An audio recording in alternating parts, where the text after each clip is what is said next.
अस्सलाम वालेकुम नाज़रीन। पेश खिदमत है एक्शन लर्निंग का लेसन नंबर 7। इसमें हम पिछले 6 असबाक में जो कुछ पढ़ा है उसको इस्तेमाल करते हुए एक सिंपल सा फार्मूला बनाएंगे रसीट एंड पेमेंट अकाउंट। चलिए जी, बगैर वक्त ज़ाया किए अपनी एक्सेल वर्कबुक को खोल लें और अपने लेसन नंबर 6 के बाद एक नई वर्कशीट इंसर्ट करके उसका नाम लेसन नंबर 7 रख लें। अगर आप नए हैं तो हस्ब ज़रूरत पहले 6 लेसन से इस्तेफादा कर सकते हैं। जैसा कि मैंने बताया था कि लेसन नंबर जो 6 है उसके साथ एक आइकन है, उसको क्लिक करें या राइट क्लिक करके इंसर्ट कर लें तो हमारे पास ये एक ब्लैंक वर्कबुक जो है ये इंसर्ट हो गई है। अब इसको हम रीनेम कर लेते हैं। इसका नाम हम रखते हैं लेसन नंबर 7। ये हमारे पास एक ब्लैंक वर्कबुक है। अब इसमें हम अपना रसीट एंड पेमेंट अकाउंट बनाते हैं। इसको ज़रा जूम कर लिया मैंने। अब इसकी फर्स्ट लाइन में हम कंपनी का नाम लिखेंगे, दूसरी में अपने फॉर्मेट का नाम लिखेंगे। अब जैसे हम इसमें रख देते हैं, अब अपने नाम से ही मैं रख देता हूँ नाम आसिफ ग्रुप ऑफ कंपनीज। कोई भी डमी नाम आप रख सकते हैं। दूसरी लाइन में हम जो है वो लिखते हैं रसीट एंड पेमेंट अकाउंट। और तीसरी लाइन में आ जाएगा कि जिस पीरियड के लिए हम बनाना चाह रहे हैं, for the period of April और मार्च का मार्च 2019। अब हम इसको फॉरवर्ड इसका जो है, अब एक लाइन छोड़ने के बाद अब हम इसको जो है वो यहाँ पे हमें कॉलम कितने चाहिए, यहाँ पे हमें अभी समझ डेट चाहिए, रेफरेंस होगा। यानी इस फॉर्मेट की रसीट एंड पेमेंट कोड की जो लेफ़्ट साइड है वो रसीट साइड होती है और राइट साइड जो है पेमेंट साइड होती है। तो इसमें हम लेफ़्ट साइड पर रसीट करेंगे, इसके लिए हमें 4 कॉलम चाहिए और 4 कॉलम के बाद जो है हम पेमेंट साइड बनाएंगे। तो हमने पेमेंट साइड लिख दी। फर्स्ट कॉलम में हमें डेट चाहिए, दूसरे में हमें ट्रांजैक्शन रेफरेंस चाहिए, तो हम इसमें रेफरेंस नंबर लिख देते हैं, रेफ आगे नंबर लिख देते हैं। तीसरे कॉलम में जो है वो हम डिस्क्रिप्शन लिखते हैं कि वो हम अपनी एंट्री की डिस्क्रिप्शन लिखेंगे। और फोर्थ में हम अमाउंट लिख देते हैं। फिर इसी तरह पेमेंट साइड पे भी ये सेम आएगा, डेट, रेफरेंस नंबर, डिस्क्रिप्शन और अमाउंट। ये हमारे फॉर्मेट की सिंपल एक इन्फॉर्मेशन जो है वो हमने लिख ली है। अब हम इसको अरेंज करते हैं। सबसे जो पहली लाइन है कंपनी नेम जो है उसको अब अपने फॉर्मेट के एंड तक सेंटर और मर्ज कर लें। जैसा कि मैंने बताया था कि इसको ए से आप राइट साइड पे सेलेक्ट करें और मर्ज एंड सेंटर को क्लिक कर दें। इसी तरह दूसरी लाइन को भी मर्ज एंड सेंटर कर लें, तीसरी को भी मर्ज एंड सेंटर कर लें।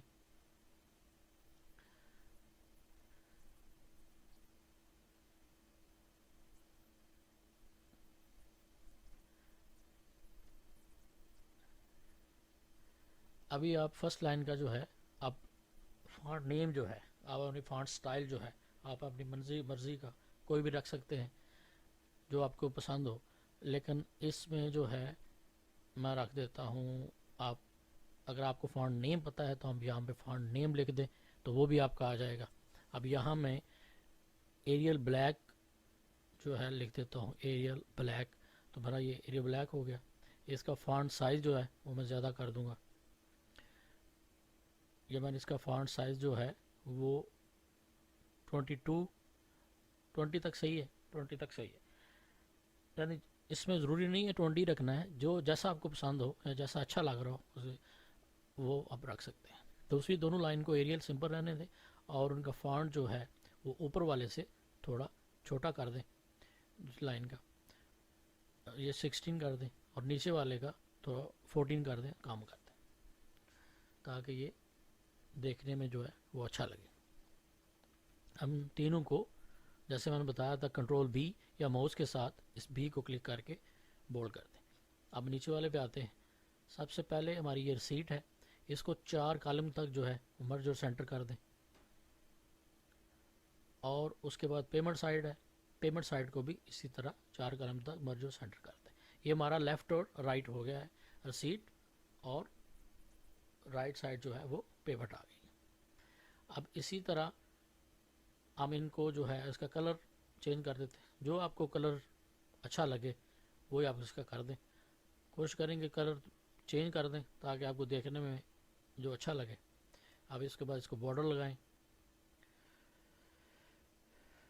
अब इनकी जो विड्थ है कॉलम की, जो चौड़ाई है उसको एडजस्ट कर दें।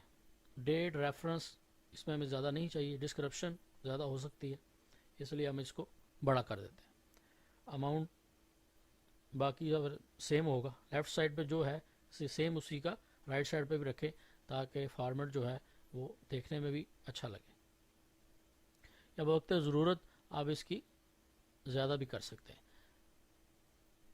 ये देखें कॉलम की विड्थ को आप इस तरह डायरेक्ट भी आप कर सकते हैं और इसको ड्रैग करके भी कर सकते हैं। ऐसे इसकी लाइन पे क्लिक करें और इसको राइट लेफ़्ट ड्रैग करने के बाद कम या ज़्यादा कर सकते हैं।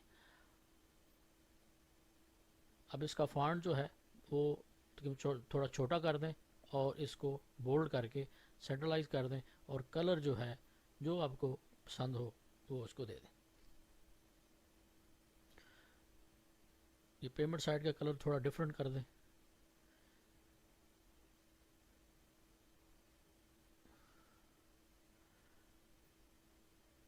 ये ब्लैक और फॉन्ट जो है वाइट है, लेकिन हम इसको जो पेमेंट साइड है उसका जो बैकग्राउंड कलर है वो कोई डिफरेंट रख देते हैं।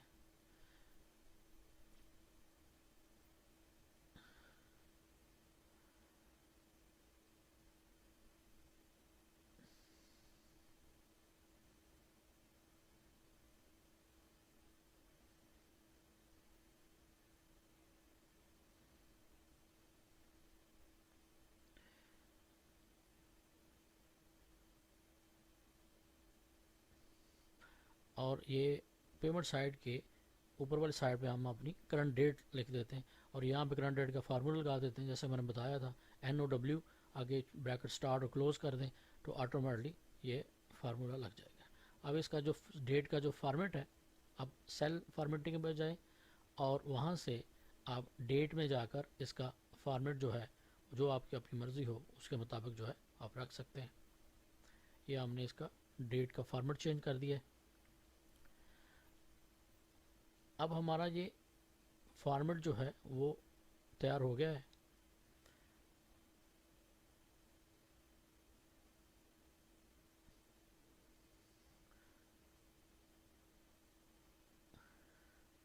अभी हम इसको बॉर्डर लगा देते हैं। ऑलमोस्ट 40-40 तक हम इसको बॉर्डर लगा देते हैं। ये हमारा बॉर्डर लग गया। अब हमें इसका टोटल चाहिए, ग्रैंड टोटल चाहिए, रिसीट साइड का भी और पेमेंट साइड का भी। एक बात याद रखें कि रिसीट और पेमेंट अकाउंट का जो ग्रैंड टोटल है वो बराबर होना चाहिए।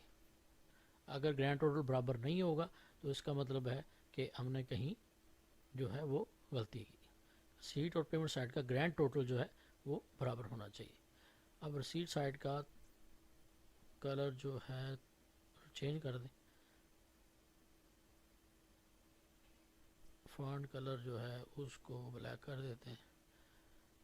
तो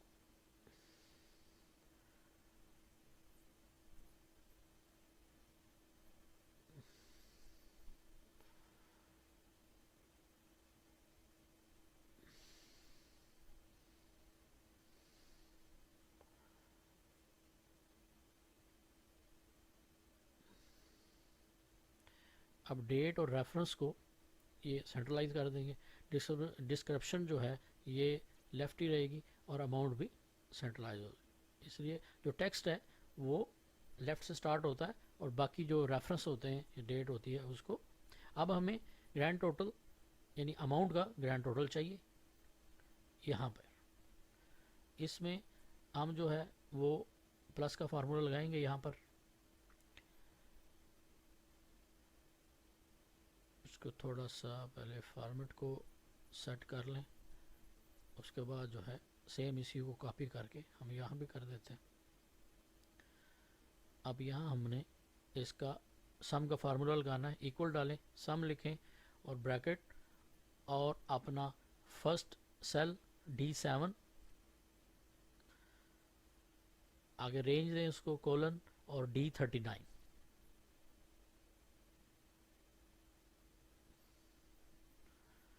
ये हमारा टोटल का फार्मूला लग गया। अब हमारे रिसीट साइड का हमने टोटल का फार्मूला लगा लिया है।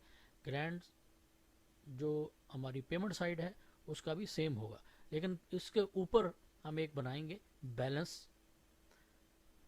यहाँ पे हम एक फार्मूला लगाएंगे कि रिसीट में से जो पेमेंट माइनस होने के बाद हमारे पास बैलेंस कितना बचता है, बैलेंस नेगेटिव है पॉजिटिव है, उसका फार्मूला हम यहाँ लगाते हैं। पहले इसका कलर चेंज कर देते हैं, ये येलो कलर कर देते हैं इसको, और यहाँ पर हम इसका फार्मूला लगाएंगे कि रिसीट में से पेमेंट माइनस हो तो बाकी जो बैलेंस कितना बचेगा। यहाँ पे ये सेम फार्मूला ही कॉपी आप कर सकते हैं।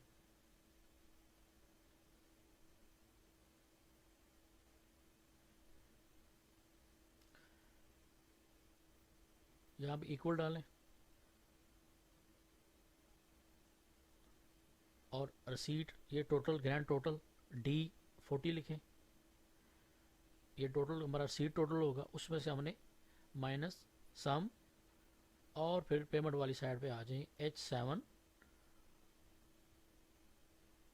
और उसको रेंज दे दें H38।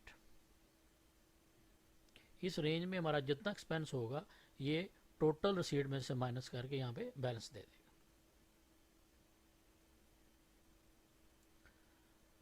अब यहाँ पे हम इसका भी ग्रैंड टोटल का फार्मूला लगाएंगे, ये सेम आएगा, तो इसको हम उसी ग्रैंड टोटल से भी कॉपी कर सकते हैं और आप सिंपल जो है यहाँ पर अपना सिंपल फार्मूला भी टाइप कर सकते हैं।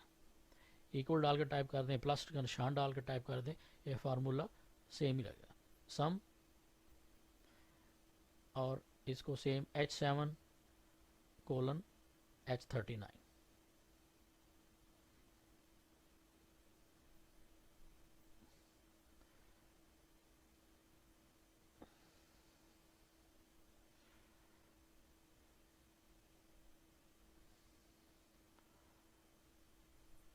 ये आपका ग्रैंड टोटल का फार्मूला जो है ये बन गया है।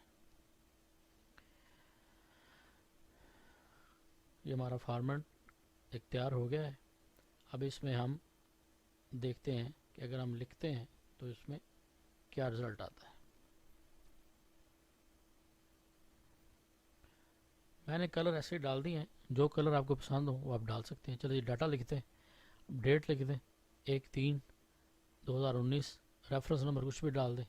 अब हमने कैश फ्रॉम बैंक से कैश निकलवाया है इस अकाउंट में 1000 हमने दिरहम लिए।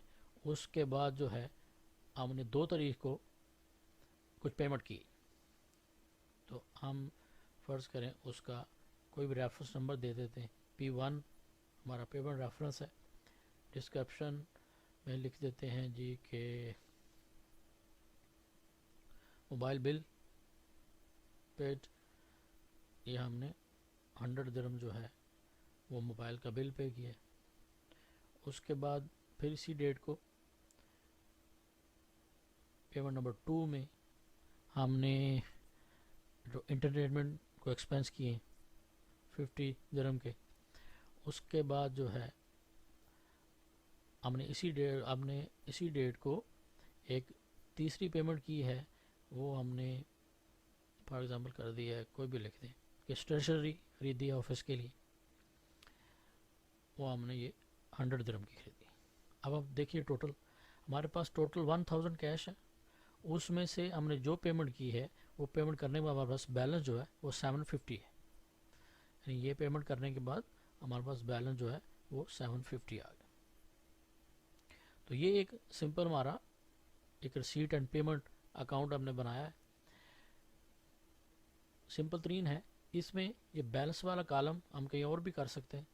इंशाल्लाह नेक्स्ट लेसन में हम देखेंगे कि इस रसीट एंड पेमेंट अकाउंट को हम किस तरह मॉडरेट कर सकते हैं या इसमें कौन सी चीज़ें ऐड कर सकते हैं।